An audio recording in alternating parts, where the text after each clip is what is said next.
नमस्कार, मैं हूं हंसा वैष्णव और आप देख रहे हैं LNV टीवी न्यूज।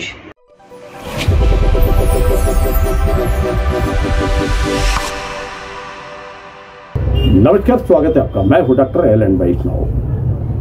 पटवारी स्मरण पत्र लेकर पहुंचे दमोह के संयुक्त कलेक्ट्रेट भवन। वह स्मरण करा रहे थे कि हमने ज्ञापन सौंपा था, मांगे हमारी अभी तक पूरी नहीं हुई है और इसलिए हम लगा रहे हैं नारे और सौंपने आए हैं यहाँ पर स्मरण पत्र, क्योंकि ज्ञापन हम पूर्व में सौंप चुके हैं। जमकर नारेबाजी हुई और फिर उन्होंने वाचन किया स्मरण पत्र का समक्ष अपर कलेक्टर मीणा मथुराम के। उन्होंने कहा कि हम सारे पटवारी लगातार सरकार की योजनाओं को लेकर कार्य करते हैं, दिन रात मेहनत करते हैं, पर हमारी भी समस्याएं हैं। उन समस्याओं की ओर सरकार को ध्यान देना चाहिए। हम मध्य प्रदेश सरकार से मांग करते हैं कि हमारी समस्याओं को सुने, उनका निराकरण करें, क्योंकि हम लगातार जमीन से जुड़कर सरकार की योजनाओं के क्रियान्वयन के लिए आगे आते हैं, जन जन तक सरकार की योजना पहुंचाते हैं।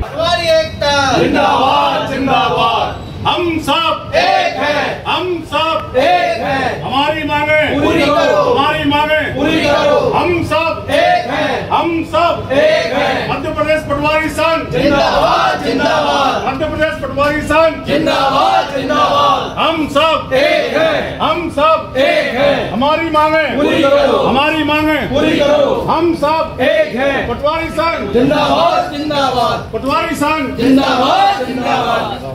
हमारा अब स्मरण पत्र देने आए इस बार, और स्मरण पत्र ये है।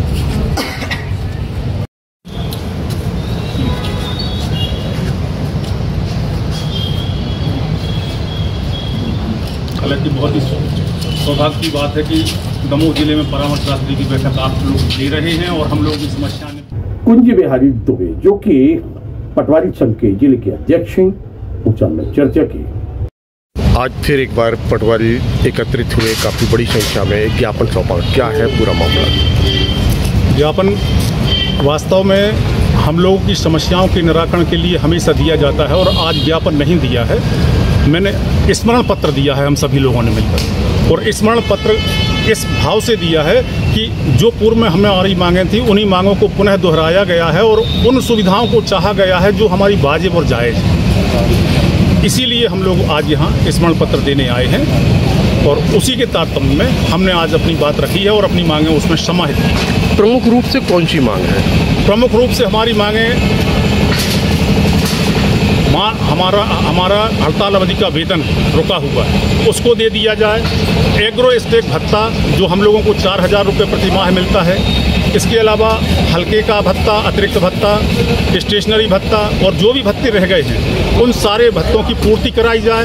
साथ ही हम लोग विपरीत परिस्थितियों में जब काम करते हैं तो विपरीत परिस्थितियों के काम के हिसाब से हम लोगों को मानवता के हिसाब से ध्यान दिया जाए। जैसे अब अभी बरसात का समय है, बाढ़ है, जल भराव है खेतों में और अन्य स्थितियां हैं। अब ऐसी स्थितियों में जब हम काम करने जाएंगे तो ना हम लोगों के पास गमबूट है, ना सरकार की तरफ से अंदर जाने के लिए कोई व्यवस्था है, और फसलों के लिए भी उन्होंने कहा भाई आप फ़ोटो खींच के हमारे पास भेजिए, तो फ़ोटो ऐसे में पटवारी कहाँ खींचेंगे। इसलिए भले ही वो व्यवस्था बनाई जाए, पर हम लोग बरसात में, ठंड में, गर्मी में, पूरी गर्मी में आप लोगों ने देखा होगा सर पर फट्टा बांध के सारे पटवारी और सीमांकन करते रहे।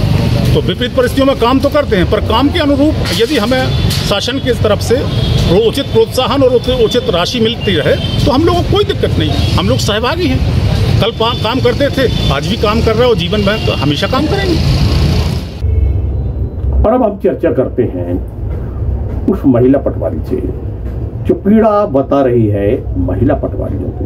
हम लोग की मांग ये है कि हम लोग महिलाएं हैं, करीब जिले में 100-125 महिलाएं हैं, और हम लोग हल्के में अपनी सेवाएं दे रहे हैं निरंतर। तो अभी जो विषय आया मुख्यालय पे रहने का, तो महिला पटवारी जो है हम लोग की सुरक्षा का भी विषय है। हम लोग सुबह 10 से लेकर 6 शाम के 6 बजे तक ड्यूटी करते हैं। इसके अतिरिक्त समय में हम लोग से सेवाएं ना दी जाएँ विषम परिस्थितियों में, और मुख्यालय पे रहना चूँकि गाँव में सुरक्षित नहीं है तो इस चीज़ की अनिवार्यता ना रखी जाए, ताकि हम लोग अपना तहसील मुख्यालय में रह के और हल्के के सभी कार्य संपादित कर सकें। ई डायरी में चूँकि हम लोग के सभी कार्य ऑनलाइन वाले ज़्यादा हो गए हैं, तो ऑनलाइन कार्य में हम लोग हल्के में उपस्थित होना सभी कार्यों में ज़रूरी नहीं रहता है कि हम लोग हल्के उपस्थित होकर ही कार्य करें। जैसे हम लोग को अभिलेख दुरुस्ती करना है तो उसको हम लोग लैपटॉप पे कहीं भी बैठ के कर सकते हैं, तो इसमें लोकेशन संबंधी अनिवार्यता खत्म करी जाए। तो सुनो, आपने ये जो पीड़ा है वह पटवारियों ने व्यक्त की है। उन्होंने कहा है कि हम सरकार के साथ हैं, सारा कार्य करते हैं, हमने बार बार ज्ञापन दिए हैं, जायज मांगे हैं, हम अब स्मरण करा रहे हैं। स्मरण पत्र के माध्यम से सरकार हमारी बातों को माने। हम सरकार के अंग हैं और हम सरकार से अपने जायज मांगों को लेकर स्मरण पत्र प्रस्तुत कर रहे हैं।